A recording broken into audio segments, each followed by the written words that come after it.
ahí en nuestras Biblias, Primera de Timoteo, capítulo 2. 2, no 2, capítulo 2.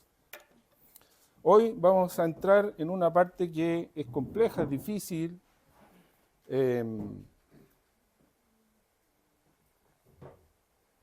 porque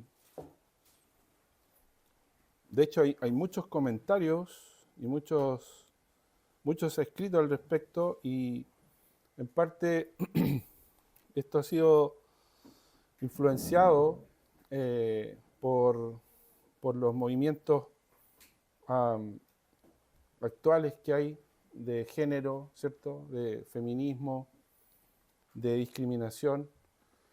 Y, y lamentablemente esos movimientos y esos sistemas han permeado la iglesia. Hijita, si me puedes traer el compu, porfa. Entonces, obviamente cuando nosotros eh, hacemos una interpretación de algún texto, algún pasaje, de cualquiera sea, puede ser un pasaje fácil de explicar o uno difícil de explicar. Y hoy vamos a empezar a tocar el punto de cuál es el lugar o el rol de la mujer en la iglesia. Y por eso digo que es complejo, es difícil, porque muchos han seguido la línea de como no ofender, no querer ser ofensivo, a lo mejor, y acomodar la interpretación a los tiempos, ¿cierto? A la cultura, a lo que es actualizado. Pero eso es un error, porque no podemos interpretar la Biblia de acuerdo a esos lentes o a esos parámetros, ¿ya? La Biblia es clara, la Escritura, ¿cierto? Y todo pasaje, todo texto siempre debe ser interpretado de la misma manera, a la luz de la palabra de Dios, ¿no? Y no apartarnos de esa línea de interpretación. Entonces dice 1 Timoteo, capítulo 2, versículos 9 y 10. Hoy día vamos a ver esos dos versículos, porque después ya pasa a otro punto que es también importante y es necesario verlo también en forma particular. Dice, asimismo, ¿cierto? 1 Timoteo capítulo 2, versículos 9 y 10. Asimismo, que las mujeres se atavíen de ropa decorosa, con pudor y modestia, no con peinado ostentoso, ni oro, ni perlas, ni vestidos costosos, sino con buenas obras, como corresponde a mujeres que profesan piedad. Y vamos a ver un pasaje también paralelo a este en Primera de Pedro, capítulo 3. Primera de Pedro, capítulo 3, versículos 3 y 4. Primera de Pedro, capítulo 3, versículos 3 y 4. Dice, vuestro atavío no sea el externo de peinados ostentosos, de adornos de oro o de vestidos lujosos, sino el interno, el del corazón, en el incorruptible ornato de un espíritu afable y apacible, que es de grande estima delante de Dios. Delante de Dios.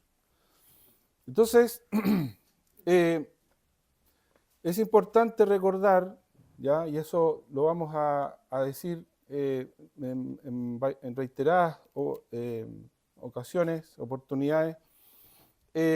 Cuando uno está viendo un texto, un pasaje, cualquiera sea nunca tiene que desconectarlo del tema central o de lo que está tratando en forma general el escritor, ¿cierto? Y ya hemos dicho en varias oportunidades que el texto clave de esta epístola de Primera de Timoteo es el capítulo 3, el versículo 15, ¿cierto? Ese es el texto clave de esta epístola. ¿Y por qué es importante? Porque es como una llave, ¿ya? Es como la llave, aquí en la iglesia tenemos una llave que abre todos los candados, ¿ya? Se usa mucho hoy día eso, ¿no? Para que, por ejemplo, uno compra un set de candados, ¿cierto? Y todas las llaves abren el mismo candado, ¿ya? Es para que no tenga que estar, ¿cierto?, gastándose una llave en cada uno. Entonces así una llave abre todas las puertas, por así decirlo.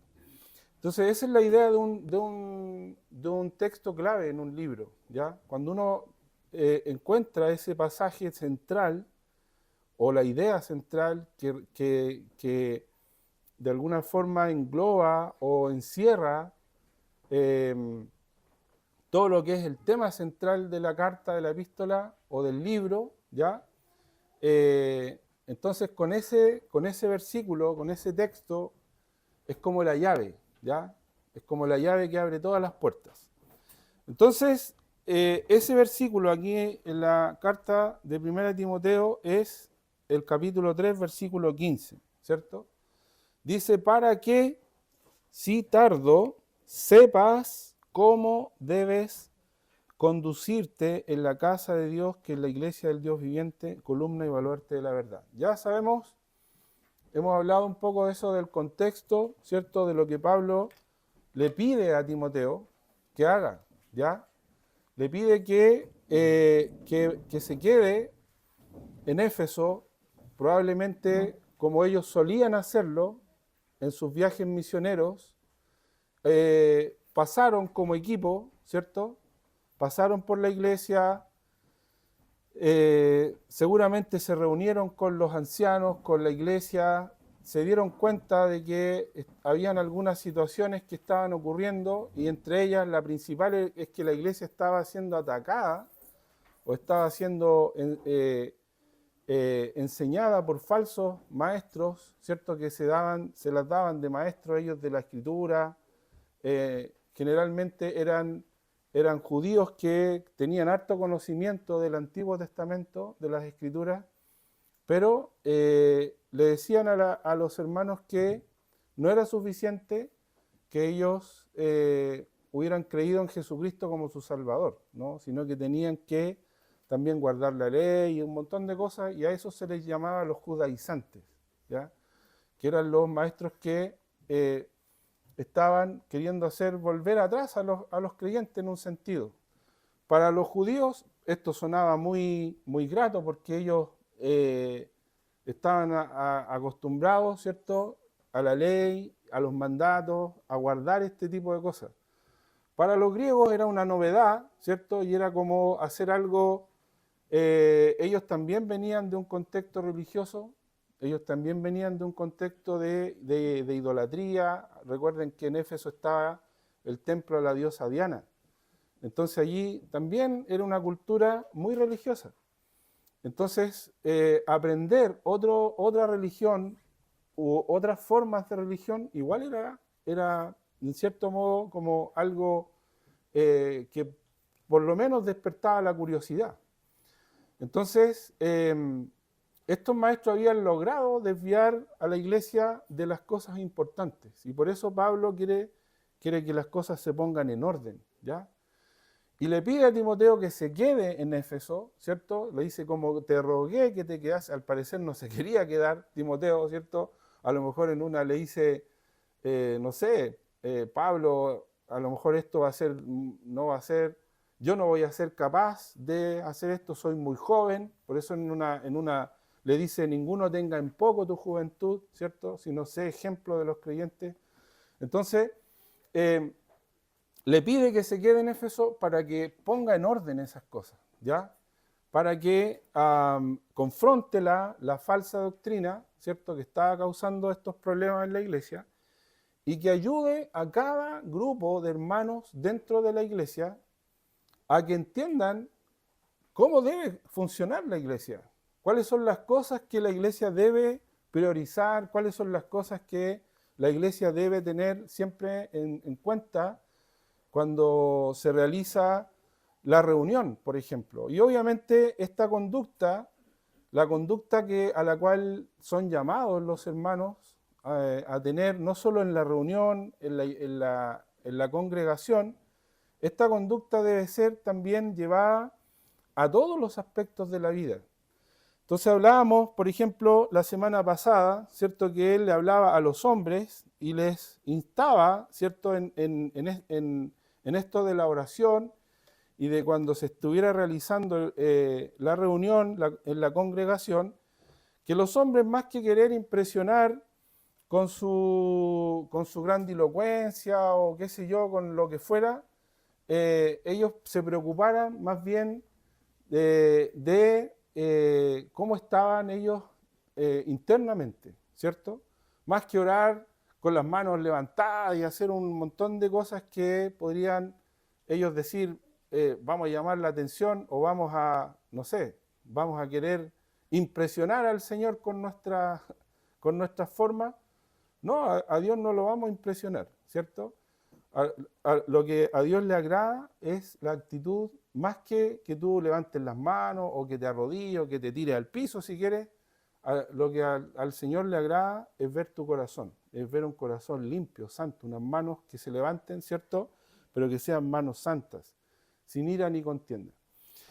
Entonces ahora, en el versículo 9, fíjese, la primera palabra que utiliza para hacer esta conexión es la palabra, ¿cuál es? Asimismo. Asimismo es un adverbio, ¿ya? Como palabra, ¿cierto? Morfológicamente es un adverbio. ¿Y para qué sirve? Sirve para conectar las ideas, ¿ya? Un adverbio modifica un verbo, modifica un sustantivo, ¿cierto? Pero en este caso Pablo la está usando para hacer una conexión con las ideas de lo que él está enseñando, ¿ya? Es como decir también, así como los hombres deben mostrar una actitud cuando estamos en la reunión, cuando estamos adorando, y no solamente cuando estamos adorando, esto en realidad tiene que ser en todo lugar. Por eso dice, quiero que los hombres oren en todo lugar, levantando manos santas sin ira ni contienda. Es decir, lo que hacemos acá en el culto, en la reunión, o la actitud con la que estamos acá en el culto y en la reunión, debe ser una actitud que también debemos tener en cada lugar en donde estamos. En nuestra casa, en nuestro trabajo, en la calle, en el lugar en que estemos, ¿ya? Debiéramos ser iguales, no podemos ser de una manera aquí y de otra manera allá afuera. Esa es la idea, ¿ya?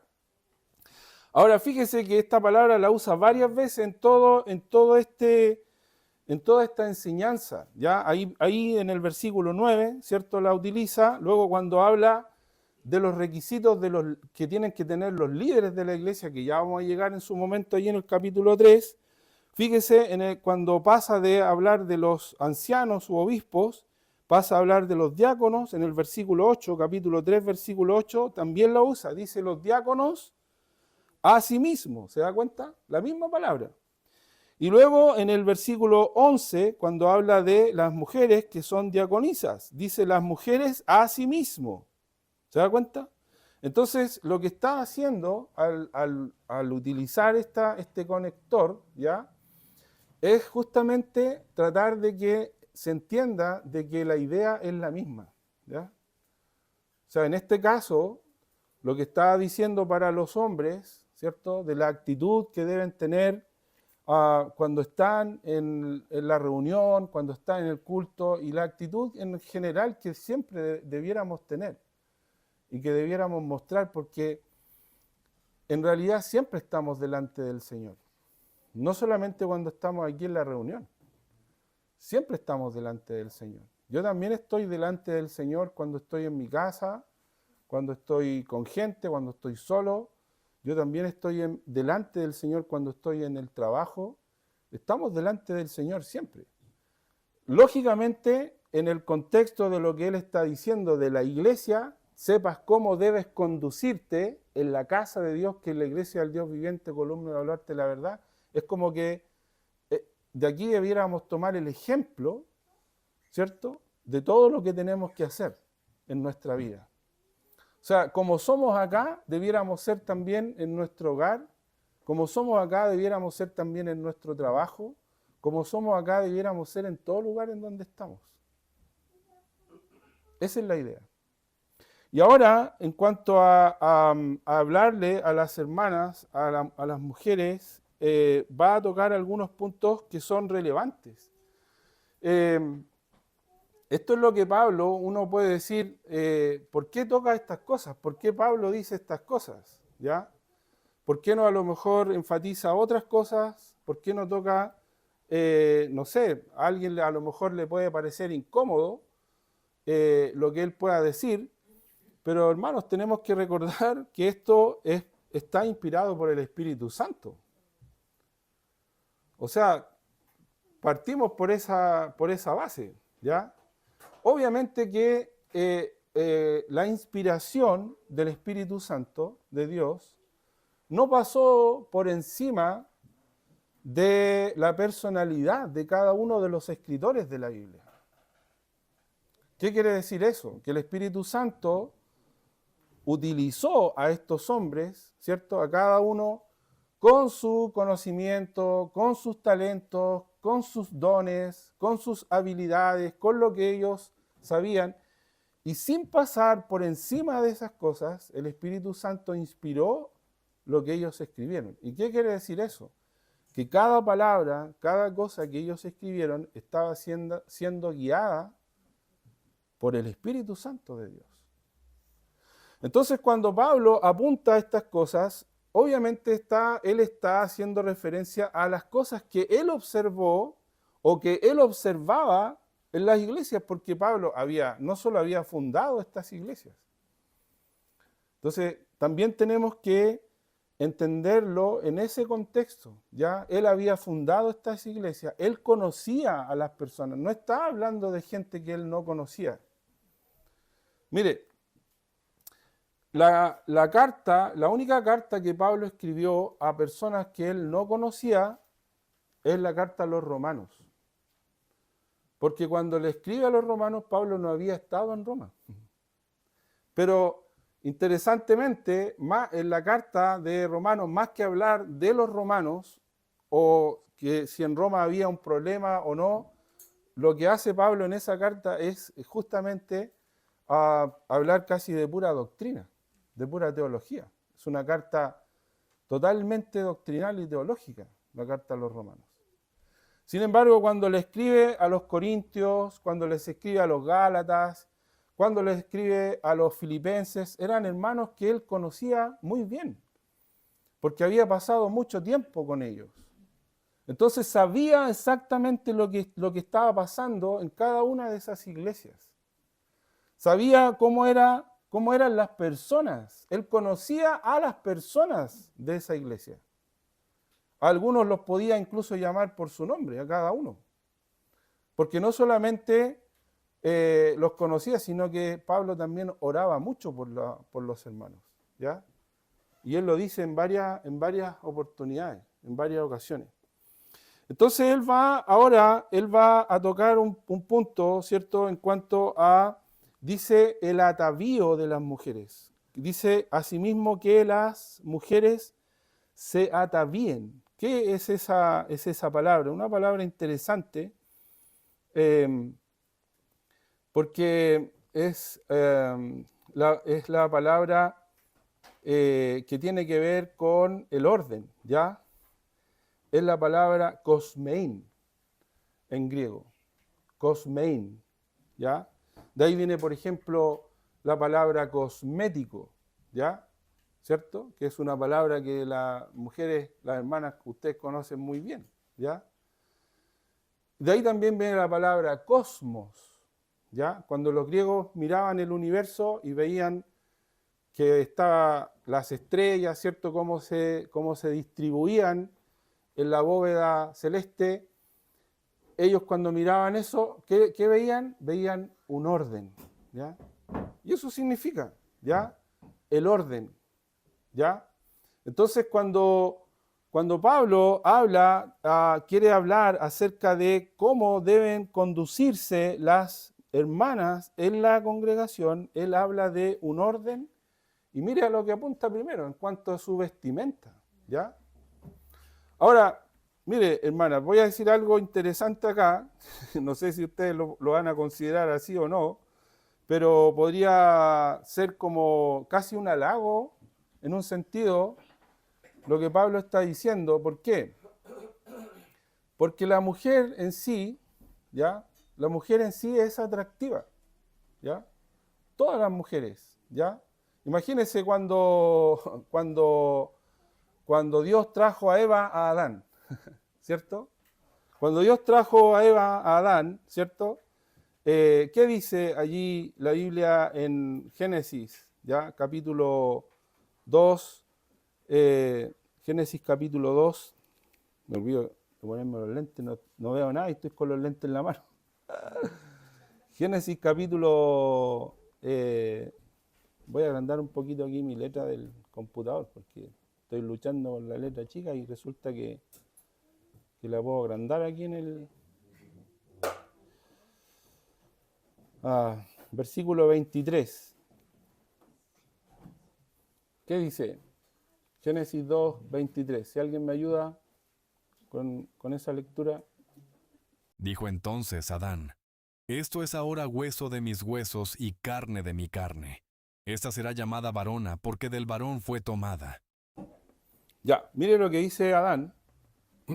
Se pueden sacar varias conclusiones de esto, pero sabemos cómo ocurrió, más o menos, ¿cierto? Uno ve el contexto y podemos ver que Dios le hizo caer un sueño profundo. Adán se despierta y dice, piñísquenme, estoy soñando todavía. No dijo eso. Dijo, wow, esta es ahora hueso de mis huesos, carne de mi carne. Él hasta aquí, ¿cierto? Había visto en la creación, dice en el contexto que le había puesto nombre a los animales, qué sé yo, pero no se halló para Adán ayuda idónea, para él. Eso es lo que dice el contexto. Entonces, cuando Adán ve a la mujer, queda totalmente anonadado, impresionado, ¿cierto? Por lo atractiva que era la mujer que Dios había traído a su vida. Y así es, hermana. Al punto de que dice, el hombre va a dejar todo por ella. Va a dejar a su padre, a su madre, se va a unir a su mujer y va a hacer con ella una sola carne. Amén. No escuché ningún amén de los hermanos aquí en presente. Ya, si estaban dormidos. Sí, bueno, si Adán igual se quedó dormido. Bueno, no se preocupe. Ya. Bueno, a eso está un poco Pablo llamando la atención, ¿ya? Porque la mujer en sí es atractiva. Y recuerde también el contexto de lo que estaba ocurriendo o de cómo era la vida en Éfeso. No podemos desconectar esto de la realidad del contexto también del lugar. ¿Qué era lo que había en Éfeso? ¿Qué era lo más? Diana, grande Diana de los Efesios. Estuvieron 2 horas gritando, ¿se acuerda? Cuando Pablo habló en contra de los templecillos que hacían para la diosa Diana. Y la diosa Diana era una adoración, ¿cierto?, a esa diosa de la fertilidad. Entonces en Éfeso había un culto a la mujer. Y no solamente un culto a la mujer, sino que había un culto a explotar, a exacerbar la atracción y la sexualidad de la mujer. La diosa Diana era una diosa que tenía pechos por todos lados, imagínense. Usted busque por ahí una imagen, cómo eran algunas imágenes que habían de la diosa Diana. Entonces, eso era lo que se exacerbaba del culto a la diosa Diana, porque era un culto que tenía que ver con la fertilidad. Las que ejercían el sacerdocio ahí en el templo de Diana eran todas prostitutas, porque el culto era un culto de inmoralidad. En eso consistía. Entonces, cuando Pablo toca este punto hacia las hermanas, había una situación. No es que a él se le ocurre simplemente porque quiere, a ver, ¿qué puedo decirle a las hermanas? No se me ocurre nada. Ah, le puedo decir que se atavíen de ropas decorosas. No, había una situación, obviamente, en la iglesia. Fíjese en estos otros pasajes, ¿ya? Ahí mismo en 1 Timoteo, en el capítulo 5, ¿ya? Por ejemplo, en el capítulo 5, ¿cierto?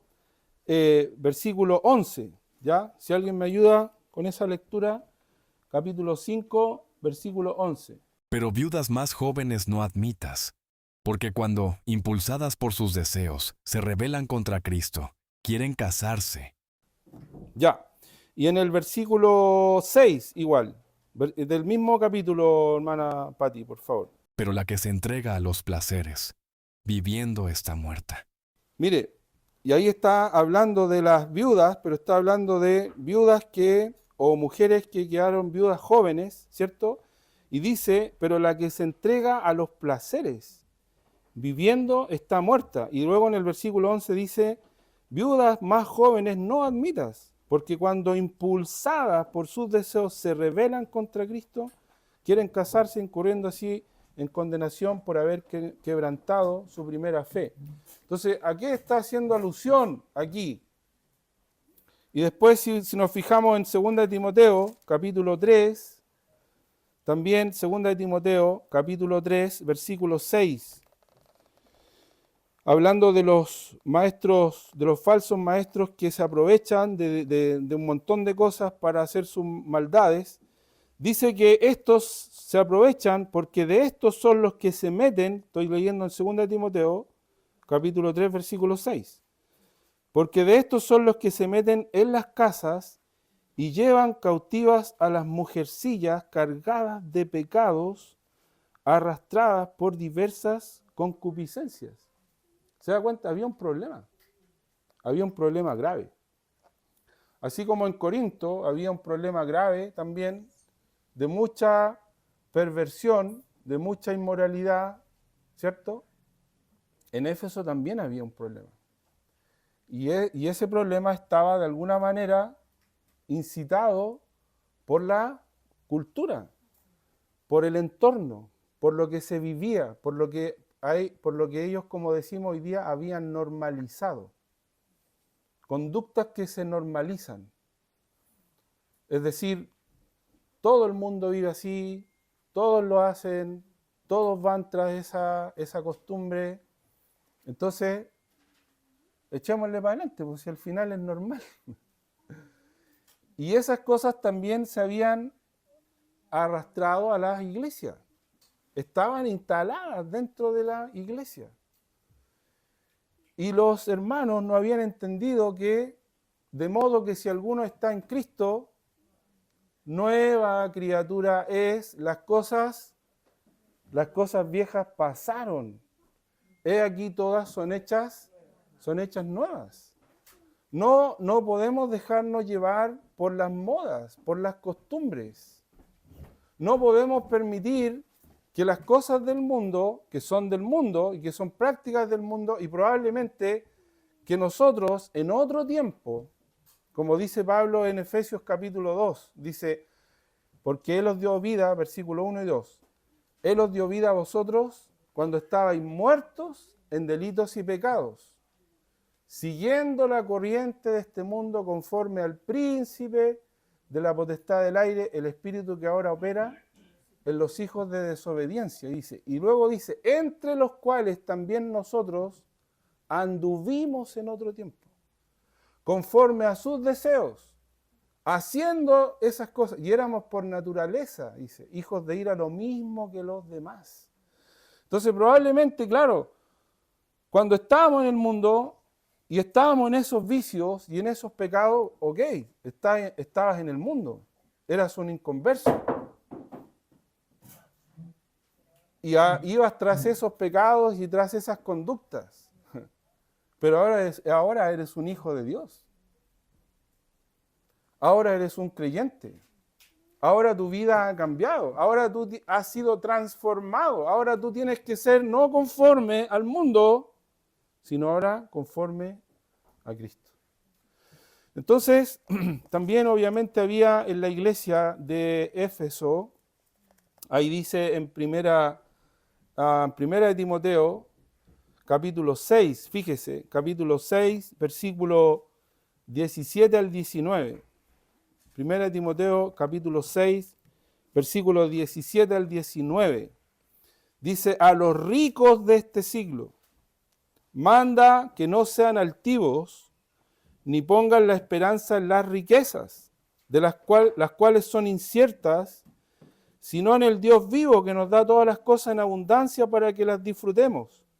Que hagan bien, que sean ricos en buenas obras, dadivosos, generosos, atesorando para sí buen fundamento para lo porvenir, que echen mano de la vida eterna. Obviamente, cuando se refiere a estos ricos, a esta gente adinerada, no se está refiriendo a la gente adinerada que no era parte de la iglesia.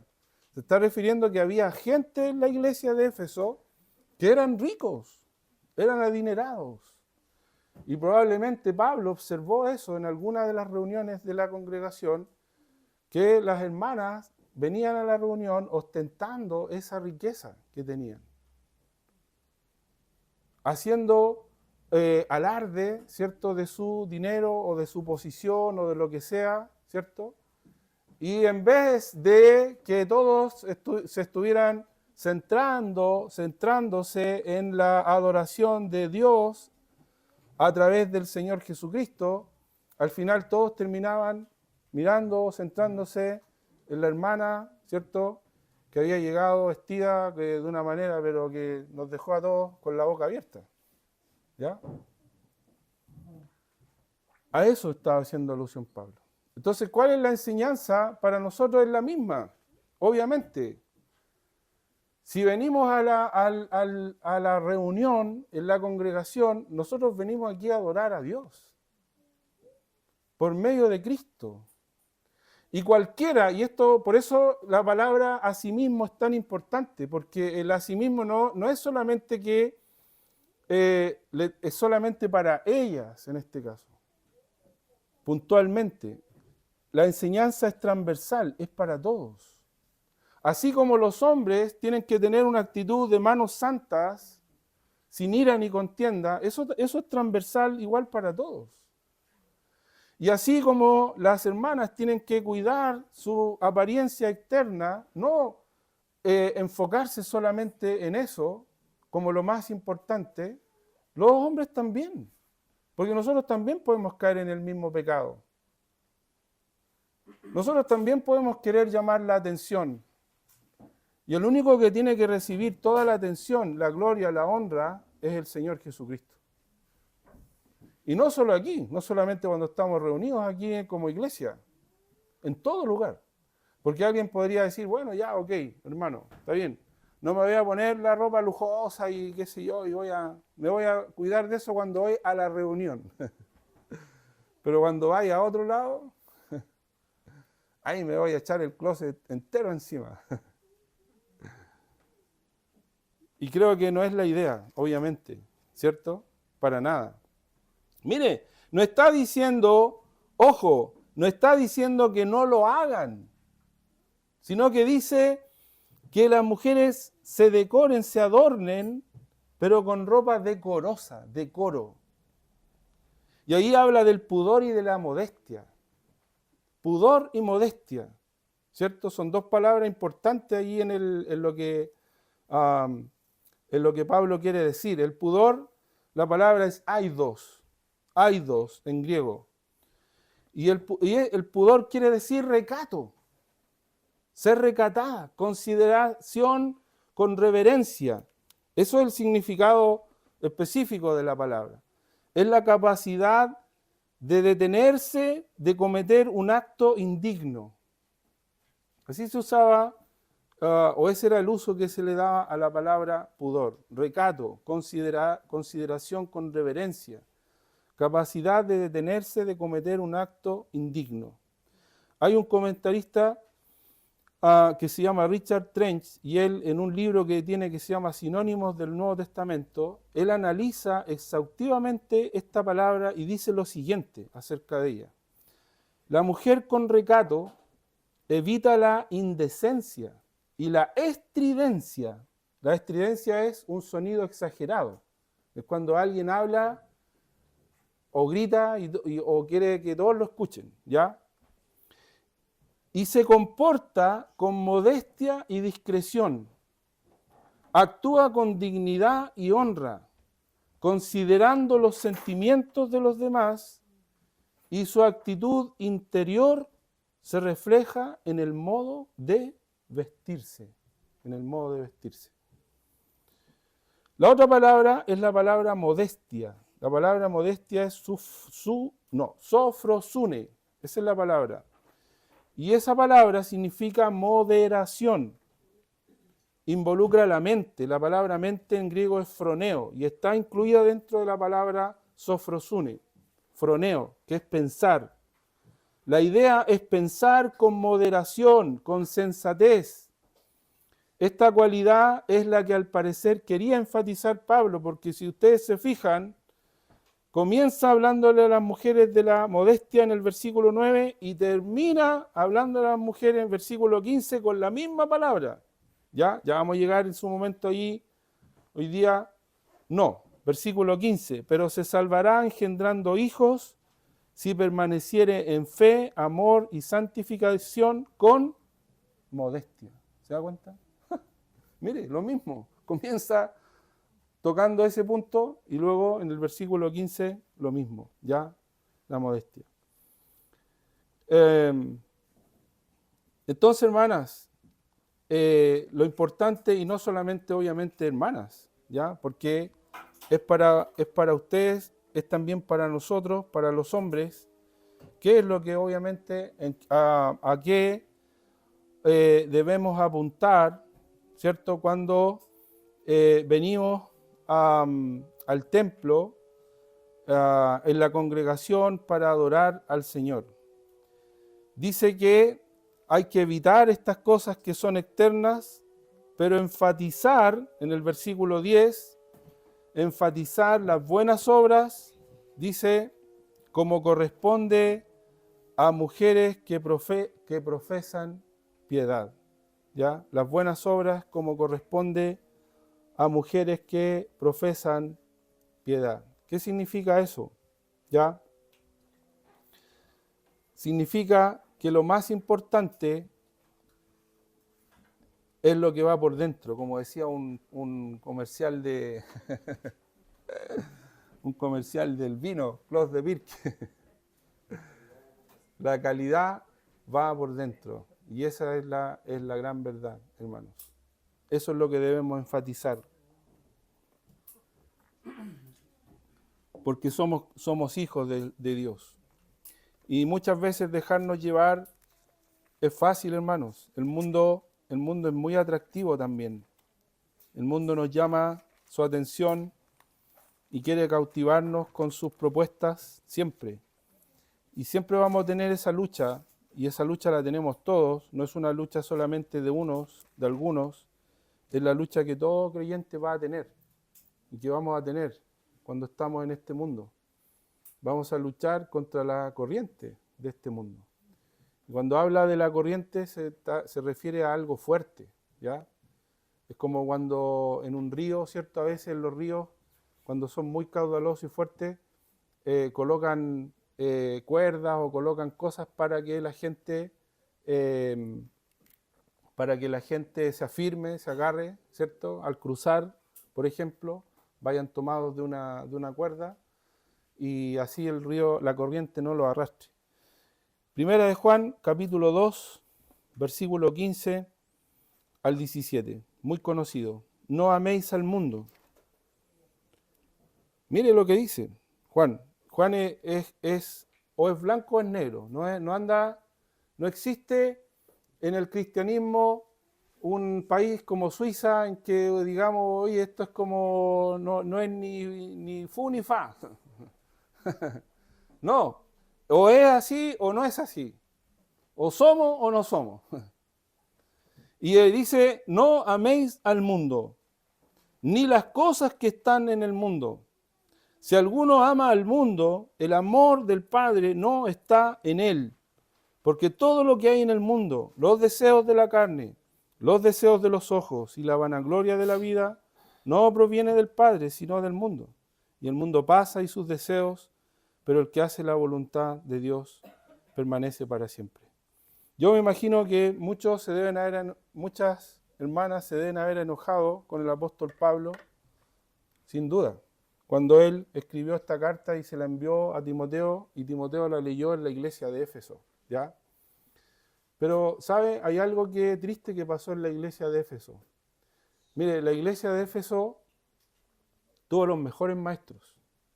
La iglesia de Éfeso tuvo los mejores maestros de la Biblia. Tuvo a Pablo, tuvo a Timoteo, tuvo a Apolos, ¿verdad? Tuvo a Aquila y Priscila, un matrimonio que sirvieron al Señor de una manera maravillosa.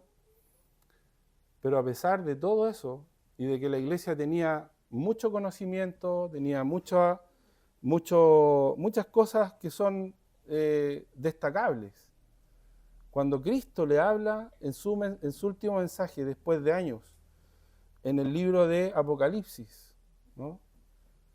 Esto, cuando Pablo escribe esta carta, era el año 56, ¿ya? 56, 57 más o menos después de Cristo. Juan escribió el Apocalipsis casi en el año 100, en el año 96, es decir, habían pasado 40 y tantos, casi 50 años más, aproximadamente.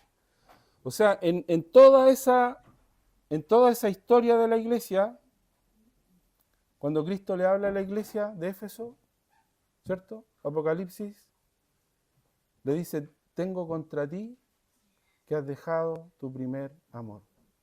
Has dejado el amor que es más importante, de todos. Tenías mucho conocimiento, nadie le metía el dedo en la boca a la iglesia de Éfeso. Has descubierto a los que se dicen ser apóstoles y no lo son, y los has hallado mentirosos, los falsos maestros. Se deshicieron de los falsos maestros. Gloria a Dios por eso. Se trabajaron, hicieron un montón de cosas destacables. Cuando uno lee Apocalipsis capítulo 2 y llega al versículo, hasta el versículo 3, entre el 1 y el 3, si no hubiésemos quedado hasta ahí y le tuviéramos que poner una nota a la iglesia de Éfeso, ¿qué nota le pondría usted hasta el versículo 3 a la iglesia de Éfeso? Un 10. Un 10. Pero el versículo 4 dice, pero tengo contra ti que has dejado tu primer amor. Algunos dicen el primer amor de cuando uno conoció al Señor y todo eso. No, la idea del primer amor es a quién amas más. ¿A quién amas más? Porque si tú no amas más a Dios, vas a amar a otro. Y eso es la idolatría. Cuando Juan termina su carta, su primera carta, esta que estábamos ahí, primera de Juan, en el capítulo 5, la última frase que dice, hijitos, guardaos de los ídolos. Eso es lo último que les dice. Porque nosotros siempre a alguien vamos a terminar adorando y amando. Y si no es a Dios, va a ser a un ídolo que nos vamos a construir nosotros mismos en nuestro propio corazón. Y el mundo nos ofrece una gama increíble, hermanos. Increíble. Que el Señor nos ayude. Padre, te damos gracias y te pedimos tu ayuda, Señor. Pedimos tu gracia inagotable, infinita, tus fuerzas, Señor, para poder luchar y batallar contra estas cosas que son tan difíciles para nosotros. Porque luchamos en nuestra carne, Señor, pero somos muchas veces vencidos. Tu palabra nos dice, no seas vencido de lo malo, sino vence con el bien el mal. Y tú eres el bien, Señor. No hay otro bien para nosotros que esté fuera de ti. Por eso, Padre, pedimos tu ayuda, tu gracia, la necesitamos en nuestras vidas. para poder adorarte, para poder servirte, honrarte como solamente tú lo mereces. Padre, que nuestros corazones estén volcados hacia ti. Cuando se le preguntó al Señor cuál era el mandamiento más importante, no, Él no citó nada de no hagas esto, no hagas esto otro, no toques, no fumes, no bebas, no vayas por aquí, no puso ni una de las prohibiciones que había en la ley. Él dijo el mandamiento más importante es amar a Dios. Y Jesús dijo, si me amáis, guardad mis mandamientos, los mandamientos de Cristo. Todo lo que el Señor nos enseñó, todo lo que el Señor nos mostró. Y eso es lo que necesitamos en nuestra vida, Padre. Necesitamos amarte a ti, por sobre todas las cosas. Porque hoy día el mundo nos enseña principalmente que debemos amarnos a nosotros. El mundo nos dice, no, te tienes que amar a ti. Ámate a ti y cuando te ames a ti todas las cosas van a cambiar. Tienes que amarte. Y eso nos dice el mundo. Pero eso no es la verdad. Nosotros debemos amarte a ti, Señor. Y amarte con toda nuestra fuerza, con toda nuestra mente, con todo nuestro corazón. Y amar también a nuestro hermano, a nuestro prójimo, como a nosotros mismos. Oh Padre, ayúdanos. Porque cada vez que nos acercamos a ti, lo hacemos porque tú nos has dado acceso a tu presencia. No es porque haya habido algo en nosotros que nos dé ese acceso, esa virtud, esa bendición, esa honra de poder venir a tu presencia. Es Cristo el Señor que nos ha dado esa bendición. Porque Él derramó su sangre, Él lavó en la cruz todos nuestros pecados. Y por eso, por esa virtud, por la virtud de Cristo, es que nosotros podemos venir a ti. Padre, y debemos nosotros honrar esa bendición, honrar esa posición que tú nos has dado para vivir en este mundo dándote gloria y honra con nuestra vida. Ayúdanos, por favor, Padre Santo, te lo pedimos. En el nombre de Jesús. Amén. Amén. Gracias, hermano.